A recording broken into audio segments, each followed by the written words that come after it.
गुलाम हैदर से मैं कहती हूँ कि गुलाम हैदर अगर आप इंडिया में आते हैं, आप मेरे मेहमान बनिए, आपको मैं लॉयर की पूरी टीम दूंगी। अल्हम्दुलिल्लाह ऐमन रिजवी के साथ 5000 लॉयर की टीम है जो हिंदुस्तान की अलग अलग स्टेट में हाई कोर्ट के, सुप्रीम कोर्ट के, लोअर कोर्ट के, अल्हम्दुलिल्लाह मेरे पास बहुत बड़ी टीम है। गुलाम हैदर से मैं बोलूंगी, गुलाम हैदर जो भी नाम है उनका, कि आप मेरे मेहमान बनिए और यहां पर मैं आपके साथ, बल्कि भारत का हर एक इज्जतदार फैमिली गुलाम हैदर को सपोर्ट कर रहा है, उनका इंतजार कर रहा है कि वो आए, अपने बच्चे लेकर जाएं और इस आवारा औरत को मजा चखा कर जाए। क्योंकि अब तुम तो मुसलमान थी, तुम्हें तलाक हुई नहीं है, तुम यहां पर आ गई, करी मैंने धर्म परिवर्तन कर लिया, अब जय श्री राम के नारे लगा रही हो, तुम ड्रामे कर रही हो, पाकिस्तान मुर्दाबाद के नारे लगा रही हो। तो ये तो ड्रामे हम फिल्मों में भी देखते हैं। हम चीज करने का तो बच्चों का तो खैर कोई धर्म नहीं होता। देखिए बच्चा तो बच्चा होता है, बच्चे का कोई धर्म नहीं होता जब तक वो मैच्योर ना हो जाए। लेकिन जब तक उनके फादर यहाँ नहीं आएंगे, फादर हिंदुस्तान की सरकार से गुहार नहीं लगाएंगे, एक प्रॉपर चैनल में वहां पर बात नहीं करेंगे, तब तक क्या होगा? मतलब बेगानी शादी में अब्दुल्ला तो दीवाना नहीं हो सकता ना। हम तो बेगानी शादी में अब्दुल्ला दीवाने हैं ना, हम तो बोल रहे हैं यही बहुत बड़ी बात है। लेकिन मुद्दा तो गुलाम हैदर का और सीमा बलोच का, इन दोनों को आपस में 1 to 1 करना चाहिए, इनके वकीलों को करना चाहिए। उसके बाद पूरा भारत गुलाम हैदर के साथ है, तमाम बुकला साथ है और मैं ऐमन रिजवी तन मन धन से उनके साथ हूं। ये कहीं ना कहीं इम्प्लांटेड बंदी है और इसमें ये जो वकील है, घटिया वकील, बेगैरत वकील, जो मेरे ख्याल से जिसकी कोई मां नहीं है, जिसकी कोई बीवी नहीं है, जिसकी कोई बहन नहीं, जिसकी कोई बेटी नहीं है, ऐसा बेगैरत वकील इसके साथ है और इस एजेंडे में शामिल है। तो इन दोनों पे कार्रवाई होनी चाहिए और खासकर सचिन पे भी कार्रवाई होनी चाहिए कि तूने एक ऐसी औरत का साथ दिया जो इनलीगल तरीके से, तुझे तेरा तो गैरत ये कह रही थी कि तू बताता, 60 दिन से तो उसके साथ मस्तियां मार रहा था, 60 दिन बाद किसी ने, पड़ोसी नहीं बताया कि यहाँ पर एक पाकिस्तानी औरत आई हुई, यहाँ की इंटेलिजेंसी को पता नहीं चला, मीडिया को पता नहीं चला, बाद में इसको इंटरनेशनल भाभी घोषित कर दिया जाता है। और कुछ लोग, मुट्ठी भर लोग कह रहे हैं कि हाँ हम इसकी, मतलब हमारी भाभी है, हमारी भाभी है, लेकिन पूरा भारत इसके खिलाफ है, पूरी भारत की इंसानियत खिलाफ है, हिंदुस्तान के अच्छे जो आपके सिविलाइज लोग हैं वो उसके खिलाफ और चाहते हैं कि जल्दी से जल्दी इसके लात मार के इसको पाकिस्तान भगाया जाए। क्योंकि ये भारत की औरतों को गलत सबक पढ़ा रही है, उनको बता रही है कि अगर तुम शादीशुदा हो या कुंवारी हो और तुम्हें कोई भी लड़का अच्छा लगे, तुम्हारे माँ बाप डांटे या तुम्हारा पति डांटे, तो तुम उनके लात मार के दूसरे मर्द के साथ भाग जाओ, अपने बच्चों को भी लेकर फरार हो जाओ। तो ये औरत एक तरह से कहिए कि आप ये कहिए कि रेड लाइट एरिया हमारे यहाँ उसको कहते हैं, जहां पर जिस्म फरोशी होती है। तो एक तरह से जिस्म फरोशी के काम को फरोग दे रही है। ये उन लड़कियों को बता रही है कि नहीं, जिंदगी में सेटलमेंट मत करना, लात मार के दूसरे मर्द के साथ अपने बच्चों को लेकर भाग जाना और बड़े फख्र से कहना हाँ मुझे प्यार हुआ, हाँ मुझे प्यार हुआ, मुझे लव जी हुआ, मैंने पबजी खेला, मुझे लव जी हुआ। तो ये सब ड्रामेबाजी है। आप लोगों की सरकार को भी इस तरह ध्यान देना चाहिए, इसका वारंट निकालना चाहिए और हिंदुस्तान से आपको गुहार लगानी चाहिए कि हमारी बंदी है, इसको हमें वापस दो, इसको ता कयामत जेल में सड़ाना चाहिए और एक इबरत बनानी चाहिए कि जिसने महिलाओं की, औरतों की, बेटियों की इज्जत को तार तार कराए। हालांकि वो खमियाजा हम सारी जिंदगी भी चाहे तो पूरा नहीं कर सकते। जो नुकसान इसने हमारे हिंदुस्तान की लड़कियों का, औरतों का, बीवियों का इसने जो हमारा नुकसान कर दिया, खसारा कर दिया, वो हम नहीं पूरा कर सकते। आज इसकी वजह से भारत की हर औरत, हर बेटी, हर मां शक के दायरे में आ गई है। झूठा वकील नहीं भिजवाया, ये झूठ बोल रहा है, सिर्फ भौंकता है, करता कुछ नहीं, कोई नोटिस नहीं भिजवाया। आप ये देखिए, मिथिलेश भाटी ने तो बहुत बात में आकर बोला था लप्पू सा झिंगुर सा। मैं तो उससे 2 महीने पहले बोल रही थी, मेरा ट्विटर पे चूसा आम वायरल हो रहा था, अमचूर पाउडर वायरल हो रहा था, लेकिन ये बुजदिल वकील, डरपोक वकील, इसने मेरे पे कोई कार्रवाई नहीं की, मुझे धमकी भी नहीं दी। इसने, सीमा हैदर ने मेरे पे एक लाइव बनाया था कि एक हिंदुस्तान की मुसलमान लेडी है जो मुझे ऐसा बोल रही है, लेकिन इसकी इतनी हवा खराब थी, इसके ऐसे चावल पक रहे थे पेट में कि इसने मेरा नाम नहीं लिया था। तो इनके अंदर मेरा डर खौफ इतना है कि ये ना मेरे पे नोटिस भेज सकते हैं, ना मुझे कह सकते हैं, ना मेरे खिलाफ कुछ कर सकते हैं। और मिथिलेश भाटी के खिलाफ झूठ बोल रहा है एपी सिंह, ना कोई नोटिस भेजा है, ना कुछ करा, सिर्फ पॉपुलैरिटी गेन करने के लिए ये सोशल मीडिया पर झूठा एजेंडा चला रहा है कि मैं नोटिस भेज रहा हूं, मैं नोटिस भेज, इसने कोई नोटिस नहीं भेजा, ये झूठ बोल रहा है। मेरी जो हिंदू बहनें हैं, दूसरे धर्म की बहनें हैं, वो भी कोई अपनी पूजा जो है वो शो ऑफ नहीं करती हैं, टीवी के सामने नहीं करती हैं, हर एक के घर में छोटा सा मंदिर होता है या तो उसमें करती हैं, फिर बड़ा मंदिर होता है उसमें जाकर करती हैं। वो कोई शो ऑफ वीडियो बना बना के सोशल मीडिया पर नहीं डालती, ये तो फिल्मों में दिखाया जाता है। तो ये अपना आप को नामालूम क्या समझ रही है, अपना आप को हीरोइन समझ रही है, पता नहीं। मैं नहीं मानती कि ये पागल औरत, मुझे लगता है इसका दिमाग का कोई फ्यूज उड़ा हुआ है, ये पागलपन का शिकार है। इसको सही वक्त पर अगर इलेक्ट्रिक शॉक लगा दिए जाए तो शायद ये हो सकता है बर वक्त ये सही हो जाए, नहीं तो ये गंद मचाती रहेगी, इस तरह करती रहेगी। हिंदू धर्म को बदनाम कर रही है, मुस्लिम धर्म को बदनाम कर रही है, मुल्कों की सरहदों को बदनाम कर रही है, संविधानों को बदनाम कर रही है। तो ये तो औरत कहलाने लायक नहीं है, ये औरत नाम पर एक कलंक है, ये पिछल पैरी, ये डायन है। बल्कि डायन भी कहते हैं कि 7 घर छोड़कर मुंह मारती है, ये एक ऐसी डायन है कि इसने 7 घर भी नहीं देखे, उसी घर में डस लिया जिस घर ने इसको पानी पिलाया, जिस घर ने इसको अपने गले लगाया। अपने पति की नहीं हुई, अपने मुल्क की नहीं हुई, अपनी स्टेट की नहीं हुई, अपनी मां की नहीं हुई, और हमारे मुल्क में आके कहती है कि हिंदुस्तान जिंदाबाद, भारत जिंदाबाद। अरे भारत को जिंदाबाद कहने वाले 140 करोड़ लोग हैं, हमें नहीं तेरी जरूरत कि तेरे से हम जिंदाबाद कहलवाएंगे। हम चाहते हैं कि तेरे जैसे गद्दार यहां से चली जाए, इससे पहले कि तेरी शक्ल में भारत पर कोई आतंकी या कोई हमला हो, जो शायद कहीं ना कहीं प्लान हुआ है। किसने प्लान करा है हमें नहीं मालूम, और उसमें कहीं ना कहीं इसका वो चूसा वाम सचिन भी शामिल है, और वो घटिया वकील भी इसके साथ शामिल है। कोई ना कोई साजिश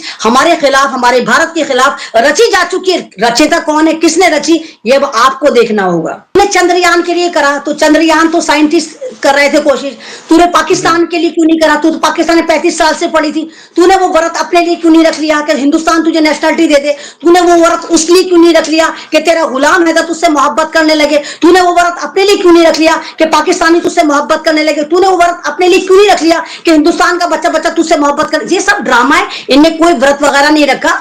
इसरो ने वो काम करा।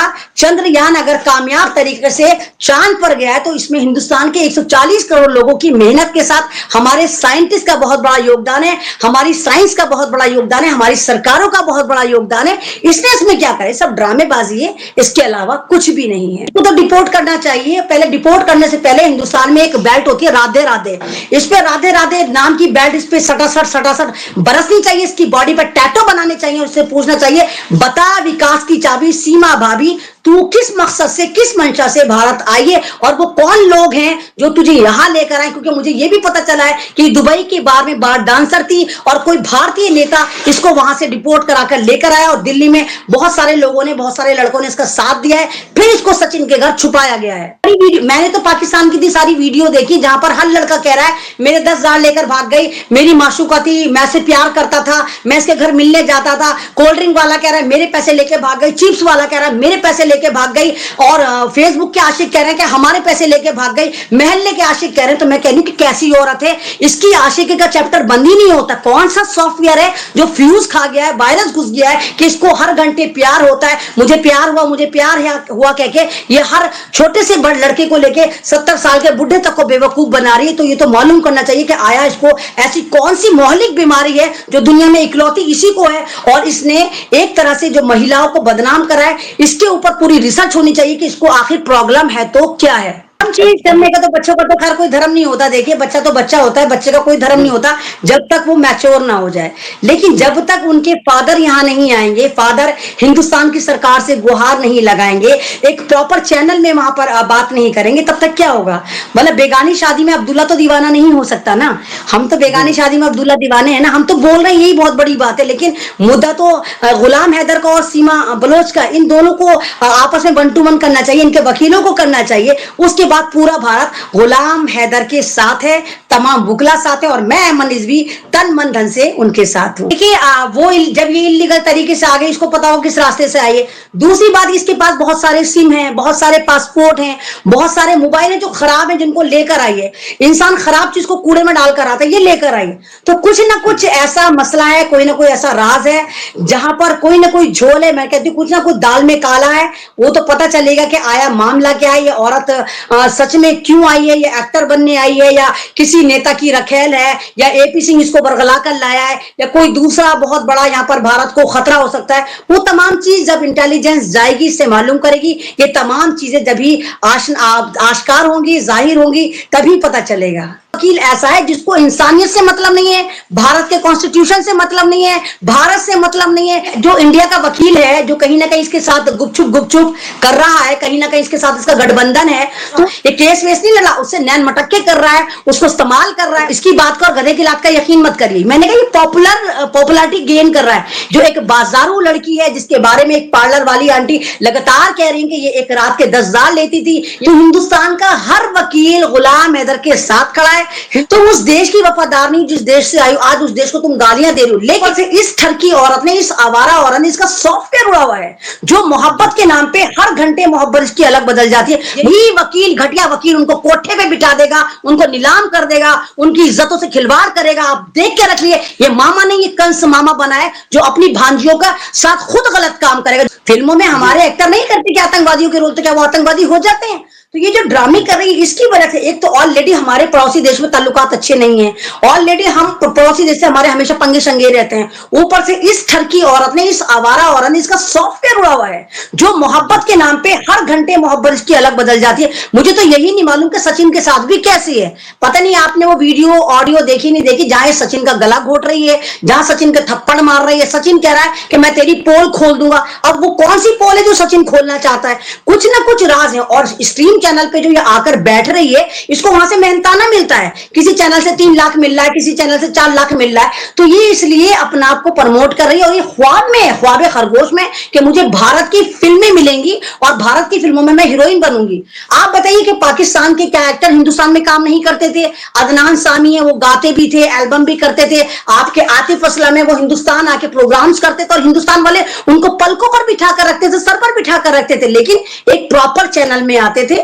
आपकी पाकिस्तान की हीरोइनें हैं, कितनी यहाँ पर फिल्मों में काम करके गई हैं। एक वो रईस में काम कर गई है, एक वो मॉम में एक हीरोइन है, वो काम मुझे नाम थोड़ा याद नहीं रहता, सजल अली ने मॉम में काम करा है। तो बहुत सारे एक्टर हैं जो मतलब बंदिशों के मोहताज नहीं होते, उनके लिए सरहदें नहीं है, लेकिन वो प्रॉपर चैनल में आते हैं। तुम इलीगल तरीके से आई हो, तुम भारत की महिलाओं को बदनाम कर रही हो, तुम उस देश की वफादार नहीं जिस देश से आई हो, आज उस देश को तुम गालियां दे रही हो। लेकिन आप लोग जिस मुल्क के हैं, आपको उसकी फैमिली पर कार्रवाई करनी चाहिए, क्योंकि 1001% इसकी माँ, इसकी बहनें, इसके अजिन कजिन, सारे के सारे धंधा करने वाले, सब धंधा फरोश हैं और इसकी भाड़ खा रहे हैं, इसकी कमाई खा रहे हैं। कुछ ना कुछ ये पैसे वहां पर भेज रही है। मैं मान ही नहीं सकती कि एक औरत 5वीं फेल बुलबुल अपना मकान बेच रही है, अपना फ्लैट बेच रही है, अपने पति को बेवकूफ बना रही है, तमाम आशिकों को सर्कुलेट कर देती है कि मैं पति के पास जा रही हूं, मुझे पैसे दो। कोई 10,000 डाल रहा है, कोई 30,000 डाल रहा है, कोई 50,000 डाल रहा है। तो ऐसा कैसे हो सकता है कि उस ठरकी आवारा औरत की फैमिली को पता ही ना, उसकी माँ, उसका जितना भी खानदान है इसके साथ शामिल है। छतरौले उनको पढ़नी चाहिए कि तुमने कैसे एक गलत औरत का साथ दिया, तुमने कैसे सरकार को और एजेंसी को हवा नहीं लगने दी कि एक आवारा औरत हमारे मुल्क के हालात खराब करने के लिए उस मुल्क में जा रही है जो हमेशा हमसे नाराज और खफा रहता है।